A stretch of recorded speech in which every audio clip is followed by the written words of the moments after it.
My dear sisters and brothers in Jesus, it gives me great joy to address all of you, the participants, the resource persons, and the organizers of the 4th National Conference of the CCBI Commission for Women being held this month in Lucknow.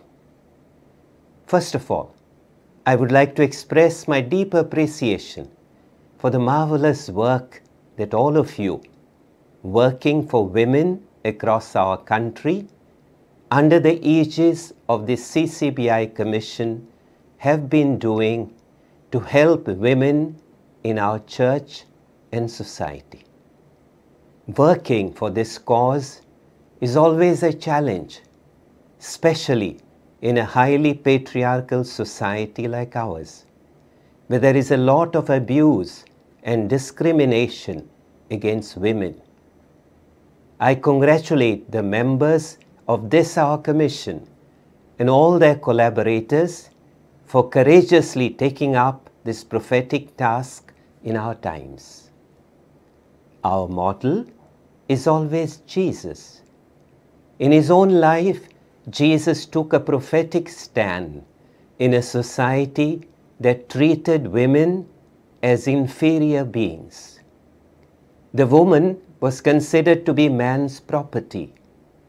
A woman's father or husband had complete rights of disposal over her. Her husband owned her in the same way he owned his sheep and his goats. In other words, her status was that of a thing, not of a person.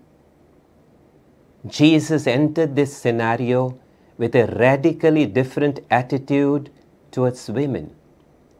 He never ever treated women as things to be used or trampled upon. On the contrary, he respected every woman as a human being made in the image and likeness of God, as the book of Genesis tells us in chapter 1, verses 27. And Jesus went out of his way to restore to them their God-given dignity.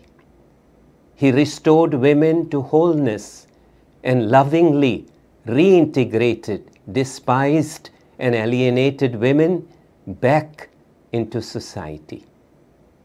Women responded with special devotion to the extraordinary treatment meted out to them by Jesus. All the 4 Gospels mention brave women standing steadfastly at the cross on Calvary, while the male disciples, with the exception of John, had fled in terror. It was the women who visited the tomb of Jesus who first discovered that he had disappeared from there. And it was to a woman that Jesus chose to appear first after his resurrection. All these women have been placed into the gospel accounts with a definite purpose and theological significance. With this backdrop, we begin to understand how revolutionary a stand Jesus took during his time. In the Bible passage that tells us about the woman caught in adultery, we get an insight into a very beautiful aspect of the character of Jesus. In a brilliant move, Jesus transcended the law and gave both life and dignity to the woman. In this and in other cases, we see Jesus championing the cause of women, treating them as equals and defending their rights. Actions speak louder than words. His highly radical stand challenged society's attitude to women, and it was precisely because of this prophetic stand of Jesus in various circumstances that the Jewish leaders wanted to kill him.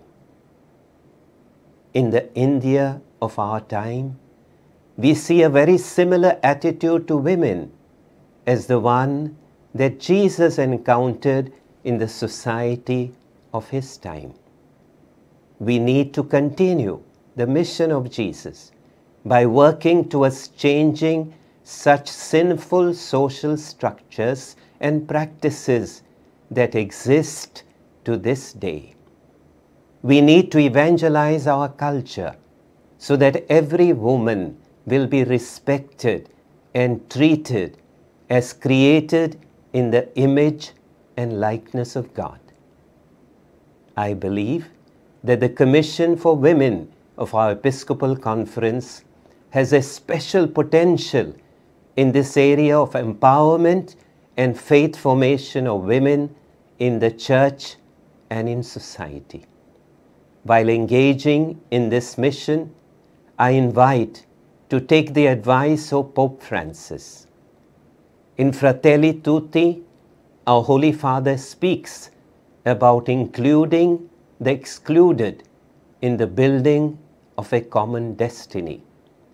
He urges us not to approach such people with a welfare mentality, as someone who is superior, doling out goods and services to those who are inferior, and giving them ready-made answers and solutions to their problems.